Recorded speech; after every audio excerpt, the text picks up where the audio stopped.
Okay, sa mga palang armatic at meron tayong isang laptop dito na Lenovo.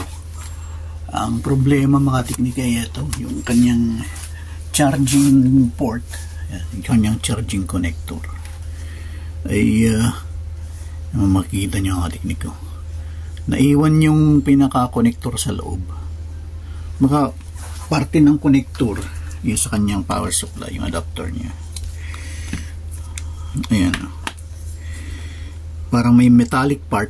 Yan, may metallic part na eto na basag naiwan yung kapiraso. Tapos ayun na siya. Dapat ito female kasi. Female ito. Yung kung ba't nagkaganyan. So try muna nating i-repair to. Kung makuha sa repair, kung hindi papalitan natin yung connector. Then hahanapan natin ng connector din to para dito. Mga pair sila, yung buksan natin. So sa ngayon parang drain na rin yata yung kanyang baterya. Kung ipa-power on natin, wala siya. Ayan, so buksan po natin. So ito ko teknik, ito na yung pinaka board. Tatanggalin lang natin siya.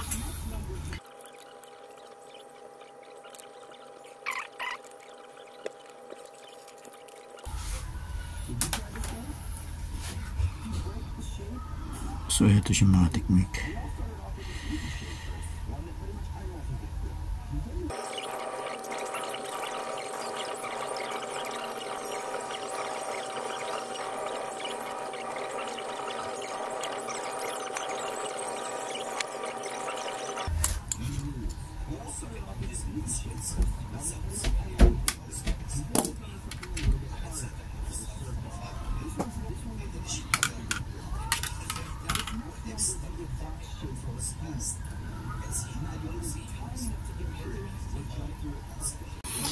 So guys, bali ito yung nangyari at thanks God at nakuan din, isubukan natin ibalik mga teknik.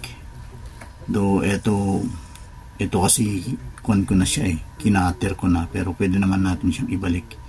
So ayan, natanggal na po yung naka-baon sa kanya. So pwede pala siyang matanggal ng ganito. So balik na natin. Yan. Yan po siya mga teknik. So ibalik natin, ihinang natin. Okay.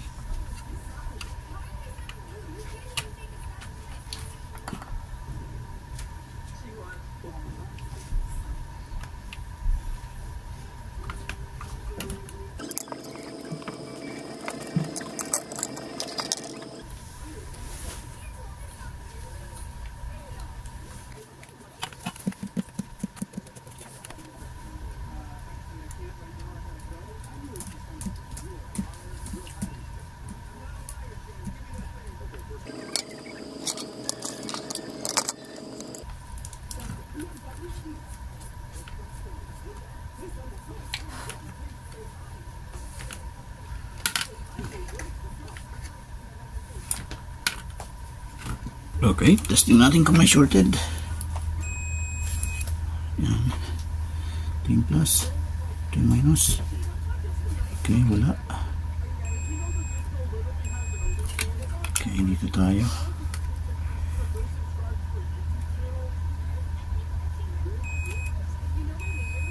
Okay, good tayo.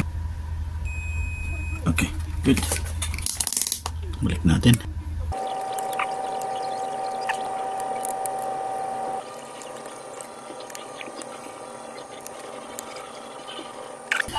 So yan moment after mga teknik, meron tayong nahiram na power supply dito ng isang conden.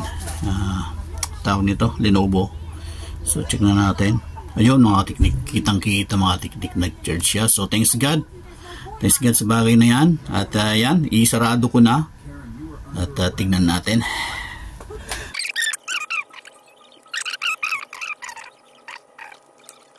Yan na po siya. So thanks God at yan, naibalik na yung dati. Yan mga teknik. So hindi tayo bumili, kundi nagawan din natin ng paraan. Na siya mga teknik, yan. I-connect na natin siya sa internet. So okay naman na siya. So ayan, nasa YouTube tayo ngayon. Yan.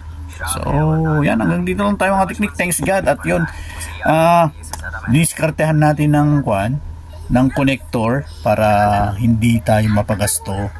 Pero habang nung naayos na kanina, yung mismong connector niya, parang sinubukan ko lang ba na i-repair uli.